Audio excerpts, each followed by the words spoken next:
जब हम पढ़ते थे कोई बिरला केस कभी सुनाई देता था कि इसकी हार्ट अटैक से मृत्यु हो गई। लोग कहते थे कि ये तो राजा महाराजाओं की बीमारी है और कैंसर तो सुनने को ही नहीं मिलता था। तो ऐसा कोई बिरला केस लाखों में कोई सुनाई देता था। आज देखिए ये बीमारियां ऐसी हो गई जैसे महामारी है।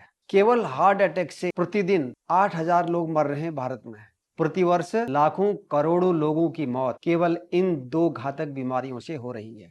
ऐसे ही diabetes, high blood pressure, high cholesterol, मोटापा, इनको तो लोग बीमारी मानते ही नहीं है, लेकिन इन घातक बीमारियों का रास्ता यहीं से होकर के निकलता है। चाहे मोटापा हो, शुगर हो, हाई ब्लड प्रेशर है और विशेष रूप से हाई कोलेस्ट्रॉल, हाई ट्राइग्लिसराइड, ये रास्ते हैं इन घातक बीमारियों के। तो दोस्तों, यह समझाने का मेरा मतलब यह है कि लोगों को मोटिवेशन मिले, हम अपनी दिनचर्या में थोड़ा सा बदलाव करें तो इन गंभीर बीमारियों से बच सकते हैं। जितने भी लाइफ स्टाइल डिजीजेज जिनको आप बोलते हैं, इसके लिए दो चीजें जिम्मेदार होती हैं, चीनी और चिकनाई। इन दो चीजों पर यदि नियंत्रण हो गया तो आप बहुत सी बीमारियों से बच सकते हैं। चीनी का मतलब यहाँ पर मीठे से है। एक मीठा तो सीधा होता जो चखने में मीठा लगता है, दूसरा मीठा जो दिखाई नहीं देता, कार्बोहाइड्रेट्स। कार्बोहाइड्रेट भी जब शरीर में जाएगा, चाहे गेहूं है, चावल है, यानी सभी अनाज, यह भी मीठा ही है, क्योंकि अंदर जाकर के इसने भी ग्लूकोज में परिवर्तित होना है। जो हम डायरेक्ट मीठा लेते हैं उसे भी ग्लूकोज बनना है, और जो हम अनाज के द्वारा मीठा ले रहे हैं इसने भी ग्लूकोज बनना है। जब ये मीठा शरीर में आवश्यकता से अधिक हो जाता है तो यह कई प्रकार की बीमारियों का कारण होता है। प्रमुख रूप से जो कैंसर की बीमारी है, इसके लिए जो मुख्य रूप से उत्तरदायी है वह है ग्लूकोज। शरीर की जिन जिन कोशिकाओं को मीठा नहीं मिलेगा, कैंसर की वह कोशिकाएं मरने लगती हैं। मतलब कैंसर की कोशिकाओं का खुराक है अधिक कार्बोहाइड्रेट। तो इसकी मात्रा यदि हम कम करेंगे तो ऐसे रोगों से बच सकते हैं। दूसरी मुख्य बीमारी हार्ट अटैक, इसका रास्ता जाता है अधिक कोलेस्ट्रॉल और अधिक ट्राइग्लिसराइड से। 70% कोलेस्ट्रॉल शरीर खुद बनाता है, लेकिन बहुत सारा कोलेस्ट्रॉल हम बाहर से भी लेते हैं। बाहर से जो कोलेस्ट्रॉल मिलता है विशेष रूप से एनिमल फूड से मिलता है। एक चिपचिपा पदार्थ होता है जो हमारे शरीर के लिए, जॉइंट्स मूवमेंट के लिए, लुब्रिकेशन के लिए जरूरी तो है, लेकिन अधिक हो जाएगा तो फिर वह धमनियों में चिपकने लगेगा, ब्लड के फ्लो को कम कर देगा, तो नली सक्रिय होती जाएगी, तो प्रेशर बढ़ेगा, तो हार्ट के लिए खतरनाक बन जाएगा। एक सीमित मात्रा में कोलेस्ट्रॉल शरीर के लिए बहुत लाभकारी होता है। बहुत सारे लाभदायक हार्मोन्स कोलेस्ट्रॉल के उपस्थिति में ही पैदा होते हैं। विटामिन डी भी इस कोलेस्ट्रॉल से ही बनता है, लेकिन इसकी मात्रा अधिक होने से फिर यह घातक बन जाता है।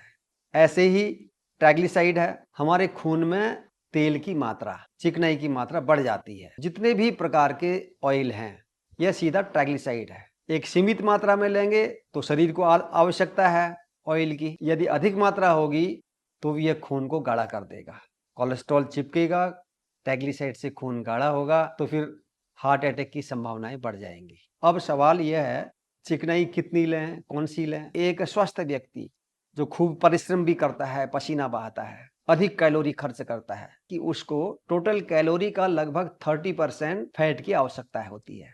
लेकिन यदि पहले से हमारा कोलेस्ट्रॉल, ट्राइग्लिसराइड बढ़ा हुआ है तो फिर हमें सावधान होने की आवश्यकता है। तो हम फैट बहुत कम मात्रा में प्रयोग करें, अच्छा फैट प्रयोग करें। 3 प्रकार के प्रमुख रूप से फैट होते हैं। जिनको भी हार्ट संबंधी दिक्कतें हैं, उनका कोलेस्ट्रॉल लेवल बढ़ा हुआ है, ट्राइग्लिसराइड बढ़े हुए हैं, तो उन्हें यह विशेष रूप से ध्यान देना चाहिए कि जो 3 प्रकार के फैट हैं, एक ट्रांस फैट होता है, एक सैचुरेटेड फैट होता है, एक अनसैचुरेटेड फैट होता है।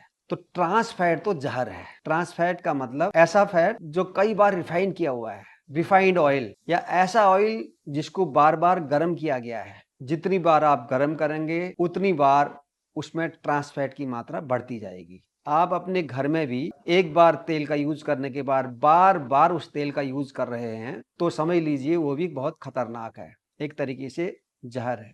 अब बाजार से जितनी भी चीजें हम खा रहे हैं हर जगह ऑयल का यूज होता है। जितने भी मार्केट से आपको खाद्य पदार्थ मिल रहे हैं, बर्गर, समोसा, चिप्स, पापड़, कोई भी चीज जो आप बाजार की, वो समझ लीजिए कि पूरा का पूरा ट्रांस फैट है, या बहुत निम्न स्तर का तेल पाम ऑयल है। बहुत सारी चीजें जो खाने में तो मीठी हैं, स्वाद भी हो सकता है, जैसे केक, आइसक्रीम, इन सब में भरपूर मात्रा में पाम ऑयल है, ट्रांस फैट है।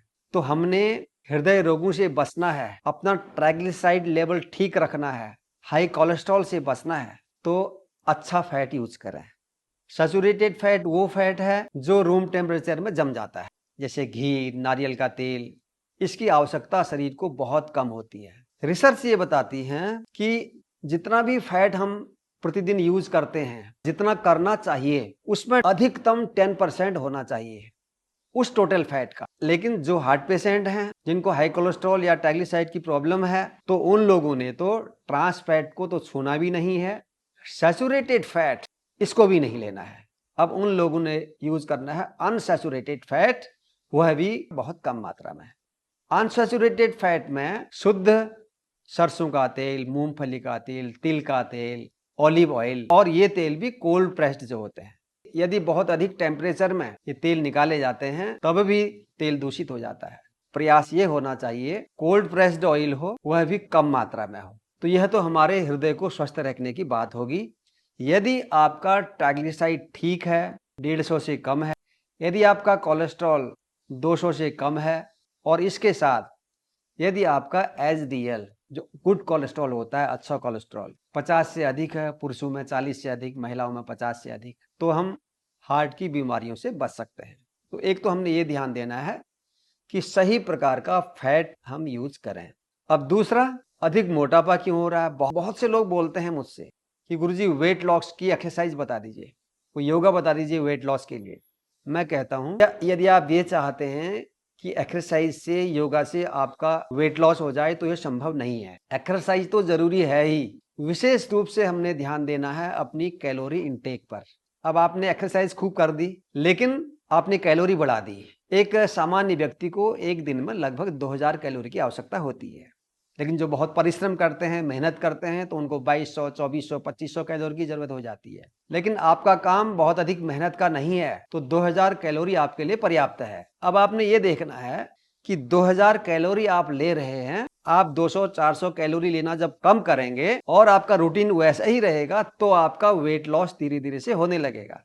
इसलिए दोनों चीजों पर विशेष रूप से ध्यान देना है। कैलोरी इंटेक कम हो, खर्च पर्याप्त मात्रा में हो। संक्षेप में एक बात बता देता हूं, 3 प्रमुख न्यूट्रिएंट्स, कार्बोहाइड्रेट, प्रोटीन और फैट, ये 3 चीजें हैं जहां से हमें कैलोरी मिल रही है। 1 ग्राम कार्ब्स में 4 कैलोरी होता है। आपने 100 ग्राम कार्बोहाइड्रेट खाया तो आपको 400 कैलोरी मिल जाएगी। आपने 100 ग्राम प्रोटीन लिया तो भी आपको 400 कैलोरी मिलेगी। लेकिन आपने यदि 100 ग्राम फैट ले लिया तो आपको मिलेगी 900 कैलोरी। 1 ग्राम फैट में 9 कैलोरी होती है। तो यदि आप 20 ग्राम भी प्रतिदिन फैट ले रहे हैं तो 20 ग्राम फैट में आपको 180 कैलोरी मिल जाएगी। एक स्वस्थ व्यक्ति को, जिसे किसी प्रकार के रोग नहीं है, टोटल जो भी आहार वो ले रहे हैं उसका 40% कार्बोहाइड्रेट, 30% प्रोटीन और 30% फैट। लेकिन अब मैंने जैसे बताया अभी, जिसको फैट नहीं लेना है, कम से कम फैट लेना है, तो फिर वो प्रोटीन बढ़ाए। और जिनको और दिक्कतें हैं, इस प्रकार की बीमारियां हैं, तो कार्ब्स को और कम करे। तो ये रेशियो हमने अपने शरीर को देख करके निर्धारित करना पड़ेगा, क्योंकि हर किसी के लिए एक सी डाइट नहीं होती। किसी को हो सकता है कभी कार्ब्स बिल्कुल बंद करना पड़े, किसी को फैट बंद करना पड़े, और कई लोगों को तो प्रोटीन भी मना होता है। तो वह तो आपका शरीर बताएगा कि आपको किस प्रकार के डाइट प्लान की आवश्यकता है। आपकी लाइफ स्टाइल को देख करके और आपके स्वास्थ्य को देख करके तय किया जाता है आपको किन किन चीजों की आवश्यकता कितनी कितनी मात्रा में है। लेकिन एक बात मैं अवश्य कहना चाहूंगा, हर किसी को पर्याप्त मात्रा में फाइबर अवश्य लेना चाहिए। कार्ब्स, प्रोटीन, फैट सब मिला करके जितना बनता है उतनी मात्रा में हमने फाइबर लेना चाहिए। फ्रूट, सलाद, कच्ची सब्जियां, पकी सब्जियां, यदि यह हम 50% खाना शुरू कर दें तो आपको कभी बीमारी नहीं हो सकती। और इसके साथ साथ प्रतिदिन नहीं तो 1-2 दिन छोड़ करके अंकुरित दालें या अन्न ये लेना शुरू कर दें, पर्याप्त मात्रा में पौष्टिक तत्व भी मिलेंगे, पर्याप्त मात्रा में फाइबर भी मिलेगा। तो दोस्तों, एक चार्ट बना लीजिए, प्रतिदिन आप कितनी कैलोरी ले रहे हैं और कितनी आपके शरीर को आवश्यकता है। अपने शरीर को देख करके, अपनी दिनचर्या को देख करके उसके हिसाब से अपनी डाइट स्वयं निर्धारित करें। अच्छा भोजन लें, लेकिन कम लें, और प्रतिदिन सायंकाल के भोजन और अगले दिन प्रातः के भोजन में आप कम से कम 12, 14, 16 घंटे का अंतर कर सकें।